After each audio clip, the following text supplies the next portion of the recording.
Last में जो अध्यक्ष होते हैं वो कार्यक्रम को समाप्त करने के लिए आते हैं, तो उनको क्या बोला जाता है? समापन, समापन भाषण, निर्णायक भाषण, निर्णायक थैंक यू सर। आप सभी को गुड मॉर्निंग। चलिए, शेयर के बच्चे तो ही अच्छे जो रुक गए, बहुत कुछ अच्छा मिलने वाला है। तो देखिए, मैं आपको ना एडवाइस दूंगा ना सजेशन दूंगा, मैं कुछ बातें कहूंगा जिसमें आप सोचिए। एक कहावत है, जहां न पहुंचे रवि वहां पहुंचे कवि, और जहां न पहुंचे कवि वहां पहुंचे अनुभवी। समझिएगा। तो जितना यहाँ टीचर के लोगों ने सबने अपना अनुभव दिया है, मैं भी आपको कुछ अनुभव बताऊंगा और प्रैक्टिकल अनुभव बताऊंगा। अपने लाइफ में मैंने उसको एक्सक्यूट किया, उस चीज को फील किया है। जैसे बात होती कि आज 90% कैसे आए, स्कोर कैसे आए। तो कुछ बच्चे ऐसे होते जिनके दिल में बात बैठेगी, जमेगी नहीं कि 90% आ भी सकता है कि नहीं। ठीक, मोटिवेशन एक अलग बात है। पहले हमें ये पता होना चाहिए कि चीजें आती कैसे है, उसके अच्छे वैज्ञानिक कारण क्या है, साइंटिफिक रीजन क्या है। ठीक है, आज का दौर मॉडर्निटी है और आप लोग हर बात के पीछे तथ्य को ढूंढते हैं, एग्जाम्पल ढूंढते हैं। तो हमारे लगभग, मैं अपनी बात करूं, यूपी बोर्ड से था मैं भी। जैसे आप लोग एक सपने लेके चलते हो, क्लास 10 नकल मार के मैंने फर्स्ट डिवीजन लाया, और क्लास 12 में नकल नहीं मिला तो सेकेंड डिवीजन मिला। ठीक है, मैथ भी अच्छा नहीं था, आज मैं मैथ का टीचर हूँ। तो लाइफ में कुछ ऐसी चीजें हुई, कुछ ऐसा मोटिवेशन मिला या कुछ ऐसे मेंटर मिले जिनकी बातें हमें अच्छी लगी, और वही से मैंने अपने लाइफ को बुक किया और आगे भी कुछ अच्छा हो जाए। तो कभी कभी कुछ जिंदगी में कुछ ऐसी घटनाएं घट जाती हैं, कुछ ऐसी बातें होती हैं कि जो लाइफ चेंज कर देती है। हो सकता है कि हमारी बातें में कुछ ऐसी बातें आपको मिले जो आगे जाके आपको बहुत कुछ सीखने को मिले। तो क्लास 12 के बाद मैं जब ग्रेजुएशन करने गया तो हमारे टीचर थे, अभी आगरा यूनिवर्सिटी में पढ़ा। तो होता क्या है कि उन्होंने बताया एग्जाम देने के, एग्जाम में अच्छा स्कोर करने का क्या मेथड होता है। और वो क्या करते थे कि जब एग्जाम होता है तो वो कॉपी चेक करते थे। कॉपी चेक होता है ना भाई, आप लोग बोर्ड का परीक्षा एग्जाम दोगे तो आपकी कॉपी कोई टीचर चेक करेगा। फ्रस्ट्रेट आदमी होगा, नंबर कम दे देगा, बहुत दिलदार आदमी नंबर बढ़िया दे देगा। तो सभी टीचर ने अपना एक्सपीरियंस शेयर किया कि नंबर कैसे पाया जाए। जैसे अभी आपके इंग्लिश के टीचर थे सर जी ने जो बताया, संजय किशोर सर ने, ठीक है, उन्होंने कुछ अच्छी बात रखी। वो टीचर ने हमको बताया कि सर हम लोग कॉपी चेक करते हैं तो हमको बच्चों का क्या है कैसा वो नहीं दिखाई देता, हमको पैसा दिखाई देता है और समय दिखाई देता है। क्या दिखाई देता है? पैसा। और आज के दौर पे समय ही क्या है? पैसा है। अब आपको उस साइकोलॉजी पे काम करना है कि एग्जामिनर का आपका कॉपी चेक करने में जितना कम समय बचेगा उतना खुश होकर नंबर देगा। अब ऐसा नहीं सब ब्लाइंड छोड़ी चले जाते है कि नहीं, मैं ब्लाइंड छोड़ी बात नहीं कर रहा हूँ। होता है कुछ बच्चे ऐसे ABCD कॉपी में भरते रहते हैं। ठीक है, आप ये सारा कॉपी में करते हो ना, नंबर कम मिलता है। आप सोच रहे हो कि आप एग्जामिनर पे इम्पैक्ट डाल रहे हो, आपको अच्छा नंबर मिलेगा, वो आपकी बेवकूफी है, वही नंबर कम होना शुरू हो जाता है। आपको जो पेपर दिया जाता है वो A कॉपी के लिए जो A कॉपी मिलती है, पहली कॉपी में सफिशिएंट होता है। अगर आप B-C कॉपी लेते हो तो समझिए कि आप गलत काम कर रहे हो, वहीं से आपका एग्जामिनर देख लेता है कि बकवास लिखा होगा। तो A कॉपी सफिशिएंट है। इंटर के बाद मैंने कभी D कॉपी लिया, मेरा एक सोचता था कि कम करूं, मैंने BSc किया और नकल वहां मिला नहीं।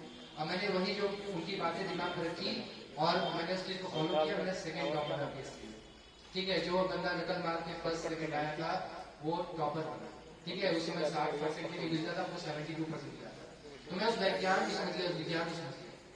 ठीक, तो टीचर ने बताया देखिए आप कम लिखिए और टू द पॉइंट लिखिए, और हमारा आप लिखने में समय बचाते हैं। मतलब ये है, जैसे अरविंद सर ने बताया कि आप ज्यादा एक चीज को काटिए पीटिए नहीं, एकदम अच्छे से प्रेजेंट कीजिए। और जो शुरुआत का जो 3 से 4 पन्ना होता है जो आप लिखते हो, पहला दूसरा तीसरा चौथा पन्ना होता है, आप उसको अच्छे से प्रेजेंट कीजिए, कॉन्फिडेंटली प्रेजेंट कीजिए। जिस क्वेश्चन पे आपको कॉन्फिडेंट है आप उसको एकदम अच्छे से, अपना जितना ज्ञान है, अपना नॉलेज, अपनी जितनी खूबसूरती है उस पर आप छाप दीजिए। ठीक है, एग्जामिनर का इंप्रेशन आपको अच्छा पड़ जाता है। जैसे कहा होगा ना कि फर्स्ट इंप्रेशन लास्ट इंप्रेशन, इस बात को मानते हैं। वो हर चीज में फॉलो करता है, चाहे वो टीचर आपको पढ़ा रहा हो, डेमो क्लास दे रहा हो, चाहे आपका किसी पर इम्पैक्ट डाल रहा हो। ठीक है, तो वहां एग्जामिनेशन में भी ये सिद्धांत काम करता है कि आपका शुरुआत का 4 से 5 पन्ना जो है, अगर बढ़िया से आपने इंप्रेशन दे दिया तो आप अंत में स्टोरी लिखी हो, चाहे गाना लिखी हो, किसी की जीवनी लिखी हो उनका उनका, तो उसको एग्जामिनर इग्नोर करके आगे बढ़ जाता है। उसके दिमाग में माइंड में बन जाते, लड़का बहुत अच्छा पढ़ने में है तो इसने पढ़ा है। और इसकी हैंडराइटिंग ठीक ठाक अच्छी है और इसमें अच्छे लिखा है। और शुरुआत में आपने अच्छा रिप्रेजेंटेशन दिया है, तो अगर 5वें 6वें पढ़ने के बाद कुछ गड़बड़ भी है ना, वो माफ हो जाती है और आपको धुआंधार नंबर मिल जाता है। हमने भी यही सिस्टम को फॉलो किया, पढ़ाई किया। मेरा माइंड निकलता है कि शुरुआत में 5 6 7 पढ़ना होगा, उसको अच्छे से लिखना और अपने नॉलेज पूरा उसको निकालना। इस वजह से अच्छा बम्पर इतना ज्यादा स्कोर मिला कि मतलब मैं अमेजिंग रहा था रिजल्ट देखकर। वो टीचर इस समय अगर उसके प्रोफेसर है, मैं उनको धन्यवाद देता हूँ। ठीक है, एक अनुभवी आदमी सब कुछ बताता है, तो आपको बस इस बात का ध्यान देना है कि एग्जामिनर का ज्यादा समय ना लगे आपकी कॉपी चेक करने, पहली बात। दूसरी बात, शुरुआत के जो 4-5 पन्ने चाहिए तो हम शानदार होना चाहिए। आप करके देखना, फिर आपका रिजल्ट आएगा ना, आप कॉन्फिडेंट हो। और एक बात और, स्कोर जो है तेज तरार बच्चों को नंबर, जैसे अभी सर ने कहा कि बहुत तेज तरार बच्चे होते हैं नंबर कम पाते हैं और जुगाड़ू बच्चे अच्छा मानते, तो उसके पीछे एक कारण होता है कि तेज तरार बच्चे क्या करते हैं, एग्जामिनेशन हॉल में दौड़े हुए चले जाते हैं। आपको एग्जामिनेशन जो कॉपी आपका चेक कर रहा है उसके थर्ड को पढ़ने का, तो पहली बार समझ आ गया ना। तो ये वैज्ञानिक रीजन है, अगर आप ये करके जाते हो तो आप जान लीजिए कि आपको बहुत शानदार नंबर मिलने वाला है। और जो मैंने A copy B copy C copy की बात बताई है, इसके पीछे रीजन है। मैं उस बंदे की बात बता रहा हूँ जो आपको कॉपी चेक करता है बोर्ड, ठीक है, वो झूठ तो बोलेगा नहीं ना। आपको समय और पैसा बचाना, आपने एग्जामिनर का समय बचा दिया, उसका पैसा बचा दिया। वो लोग आपस में कंपटीशन करते हैं, 10 टीचर बैठे कॉपी चेक कर रहे होते हैं, वो देखते हैं कौन टीचर सबसे ज्यादा कॉपी चेक किया है, क्योंकि एक कॉपी चेक में पैसा मिलता है। उसको अपना पैसा लिखना है कि आज हम 50 कॉपी 60 कॉपी इतना चेक करेंगे, हमको पैसा। ऐसी कुछ चीजें होती है, ठीक है। तो ये था एक्सपीरियंस, तो मैं आपको मेरा मोटिवेशन का कुछ एडवाइस दे रहा हूँ, ठीक है, जिसको मैंने अपनी लाइफ में फॉलो किया। एक बात और, आप लोगों ने ब्रूस ली का नाम सुना होगा, मर गया, मतलब मर गए बेचारे, ठीक है। वो इतने ज्यादा हाईली सक्सेसफुल हो गए थे कि उनको मारने की षड्यंत्र रचना था, सबको पता होगा, ठीक है। और बहुत छोटे कदकाठी के थे, एक्टर जैसे दिखते भी नहीं थे, एक छोटा पर्सनालिटी। आज के जमाने में एक्टर बने सबसे पहले आपकी हाइट, पर्सनालिटी, ब्यूटी होना चाहिए। तो आपने सभी लोगों ने दूसरे का फोटो देखा ही होगा। मैं उसका एग्जांपल इसलिए दे रहा हूँ कि उसने अपने लाइफ में कुछ चीजें एग्जीक्यूट की, कुछ साइंटिफिक चीजें एग्जीक्यूट की और अपने जमाने वर्ल्ड का सबसे टॉप, सबसे हाईली पैड एक्टर था। उसके पीछे कुछ कारण था, वैज्ञानिक कारण था। उसका जो रीजन है, उसका जो साइंटिफिक रीजन अपने लाइफ में हम लोग 1% यूज कर लेना तो बहुत अच्छा काम है। तो सुनना चाहेंगे? तो सीरियस होकर सुनिएगा। बात है 1966 67 की बात है। ब्रूस ली जानते हैं आप, चाइना में रहता है, ठीक है, छोटे से गांव का वो था और उतनी अच्छी पर्सनालिटी नहीं थी। उसका एक छोटा सपना था कि हमको हीरो बनना। क्या बनता है? अब पर्सनालिटी अच्छी नहीं, दिखने में भी अच्छा नहीं था वो, है ना, और एक गरीब घर का होता था, ठीक, और बहुत बड़ा ख्वाब लेके चला हीरो बनना है। तो जैसे आज के लोग बच्चे लेके चलते हैं, और हीरो बनने के क्या देना पड़ता है? ऑडिशन देना पड़ता है। क्या? तो बेचारा ऑडिशन देने जाता है, लोग भगा देते उसको, मतलब बाहर चला जाता था, फेल होकर इतना फ्रस्ट्रेट होता है कि यार है वापस चले आ रहे हैं। जैसे हम लोग हैं, एक परीक्षा 2 परीक्षा दी या 1-2 बार 3 बार पढ़ने की कोशिश करते हैं, जब नहीं समझ में आता तो हम हार मान जाते हैं, पीछे हट जाते हैं। वो हार नहीं मानी, बोला नहीं हमको बनना है। बहुत वो 2-4 बार 5 बार 6 बार उसको वापस भगा दिया गया। वो वापस आया, एक लेटर उठाया, चिट्ठी उठाई, कागज उठाया, उस पर लिखा कि मैं ब्रूस ली आज से 10 साल बाद वर्ल्ड का सबसे महंगा एक्टर बनूंगा। क्या बनूंगा? और उसमें एक्टर भी नहीं है, और वो अपने जेब में चिट्ठी रख लिया। और जब भी ऑडिशन देने जाता है उसको भगा दिया जाता है। बाहर आने फर्स्ट तो कुछ नहीं करना, ये तो नहीं करना, वो नहीं करना, छोड़ो क्या बनेंगे, मूवी नहीं बनाना। लेकिन जब वो चिट्ठी उठता तो देखा यार हमको तो सब विश्व का सबसे महंगा हीरो बनना है, हम ही क्या कर रहे हैं। तो उसने क्या किया, मार्शल आर्ट सीखना शुरू कर दिया। मार्शल आर्ट में आगे था ना वो, और मार्शल आर्ट्स में इतना आगे गया क्योंकि देख रहा है डायरेक्ट एंट्री नहीं मिल रही घर से, तो कहीं ना कहीं इनडायरेक्ट एंट्री मिल जाए। मार्शल आर्ट्स में अपना नाम कमाया और वहां से खुद उसको ऑफर है, भाई एक्टिंग करोगे? सोचिएगा, उसने बस लिखा हुआ था। जब आप कुछ चीज एक लक्ष्य बनाते हैं तो वो लक्ष्य आपको खींचता है।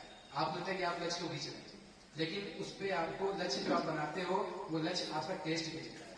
5 बार 6 बार आपको फेल भी करेगा, लेकिन आप हार नहीं मानेगा तो एक आकर्षण का नियम काम करता है, जो लक्ष्य आपको खींचेगा। आपको लगता है वो लक्ष्य नहीं, वो लक्ष्य का जरिए समझता है।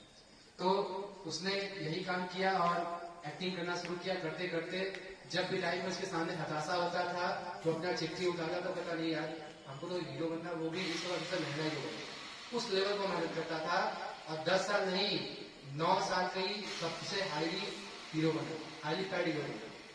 और इतना ज्यादा मतलब उसका नाम हो गया कि उसको हराने के लिए, उसको हटाने के लिए षड्यंत्र रचना पड़ा, उसको मतलब मारना पड़ा। सोचिए इतना ज्यादा सक्सेस हो गया था। उसके सक्सेस के पीछे बस वही रीजन था जो उसने लिखा, कितनी लिखा, खुद को लिखा, वो रीजन था। और आज अगर आप लोग कभी अपने लाइफ में स्टेबल हुए और गए वहां पर हॉलीवुड में, जहाँ पे हॉलीवुड की जगह है, वहां पर खास जगह पे उसकी चिट्ठी जो है चिपकाई गई कि जो लोग आए उस चीज को देखे। वो चिट्ठी जो उसने लिखा था, खुद को लिखा था, वहां पर उस जगह पे है। सोचिए, तो यहाँ से रीजन क्या है समझिएगा। अगर हमें आपको सक्सेस होना है जो भी फील्ड है, अगर आपको 90% पाना है, बहुत सफिशियंट टाइम है, 3-4 दिन बहुत कुछ होता है। आप एक पर्सनल डायरी बनाइए और अपनी मनोभाव को लिखिए, और आपने लाइफ में जो भी पाना चाहते हैं एक उसको लिखिए। ये मत देखिए कि आप क्या नहीं है, कैसे नहीं है, अभी आपकी क्या स्थिति है, आप उसको लिखिए। क्योंकि ब्रूस ली जब लिखा था क्या उस समय हीरो था क्या? नहीं था ना। 10 साल बाद हीरो था। कल्पना करके आप जो भी बनना चाहते हैं उसको अपने डायरी पे लिखिए, और जब लाइफ में आपको फ्रस्ट्रेशन हो, कुछ भी हो, आप उस चीज को देखिए कि नहीं हमको ये बनना है। सुबह उठने के बाद और सोने से पहले आप उस लेटर को उठा के देखो जो आपने खुद को लिखा है कि आपको लाइफ में चाहिए। आप ये एक्सपेरिमेंट कर देखिए। आपको अगर 90% लाना है, 95% लाना है, जो भी परसेंटेज लाना है, एक खूबसूरत से डायरी पे आप उसको लिखिए, मैं फला नाम, मुझे इंटर में इतना % स्कोर चाहिए, ठीक है। और आप सुबह उसको देखो और आपको सोने से पहले उसको देखिए। जब आप उसको बार बार देखेंगे तो वह आपको जबरदस्ती पढ़ाना शुरू कर देगा। और ध्यान रखिएगा, इस पे विज्ञान काम करता है। और भगवान से आप प्रार्थना करो, कहो भगवान हमको 90% चाहिए। तो भगवान, कभी ऐसा होता है कि आप मंदिर मस्जिद में जाओ और भगवान से कहो भगवान हमको ये चीज चाहिए, क्या भगवान आपसे छुड़ा देता है क्या? भगवान क्या कहता है? तथास्तु। ऐसा नहीं कि आप आए भगवान जी के हाथ नीचे हो गया, ऐसा कभी देखा है क्या? भगवान कुछ नहीं कहते, बेटा मांगो तथास्तु, सब कुछ मांगो। लेकिन हम लोग मांगते हैं तो भरोसा ही नहीं होता। अब इसके पीछे रीजन क्या है? भगवान भी बेचारा परेशान हो जाता है। आप 90% का सपना लेके गए, भगवान से मांगे भगवान जी हमारा 90% करना चाहिए। अब रात जाके अपने 2-4-10 दोस्तों को बचा दिए, अपने मम्मी पापा बता दिए कि हमारा 90% आएगा, भगवान से मांगे। अब मम्मी पापा के बताओ, दिन भर सोते हो, पढ़ते लिखते तो एक अच्छा नहीं, और 90% कहाँ से आएगा? दिन भर फील्ड में क्रिकेट खेलने चले जाते हो। अब आपको भी डाउट हो जाता है, दोस्त बता 90% आएगा, इसमें इतना चाहिए होता है, ये करना होता है, मतलब आप बोलते हैं गड़बड़ मांगी क्या? आप वाली भगवान को अच्छे ठीक है 90% नहीं, हमको 80% चाहिए। अब भगवान से आपने 90% जो कह दिया है, तो भगवान मना नहीं किया है। आपके 90% लाने के लिए भगवान ऊपर हिसाब किताब बनाते हैं, इस लड़के को 90% देना है। अब देना है तो कुछ जुगाड़ लगाएगा ना। भगवान वहां आपको देने की प्लानिंग कर रहे हैं, अगले जाए फिर भगवान हिसाब कर जोड़ो हटाओ 80% दे दो। भगवान क्या बताओ, भगवान तो भी उदास नहीं होते, तो भी कहते हैं ठीक है कोई दिक्कत नहीं है, 80% देने की तुमको प्लानिंग कर रहे हैं। भगवान ऊपर से क्या बनाना शुरू करते हैं, आप बाहर जाते हैं, फिर कोई आपको डिमोटिवेट कर देता है, अब आपका सामना 70% हो जाता है। और ऐसे करते करते आप जाकर के 60-65% पे, 60% जब किसी बोलते हमको फर्ज में जाना है, तो लोग बोलते ठीक कोई दिक्कत नहीं है। और 60% आने के बाद आपका दिमाग भी सेट हो जाता है कि चलो 60% हमारा आ जाएगा, और आप उस पर भरोसा कर लेते, ठीक है। आप भी कॉन्फिडेंट करते चलो 60% ठीक है, और अंत में जब भगवान के पास जाते हैं 60% मांगने के लिए, भगवान आपको दे देते हैं, ठीक है।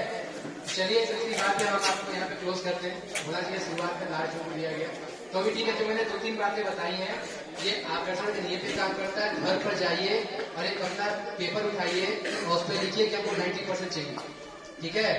आप उस पर काम कीजिए और देखिए कि आप अगर एग्जाम देने के बाद देखोगे आपको मिलेगा। जो मैंने शुरुआत के पीछे जो वैज्ञानिक कारण बताया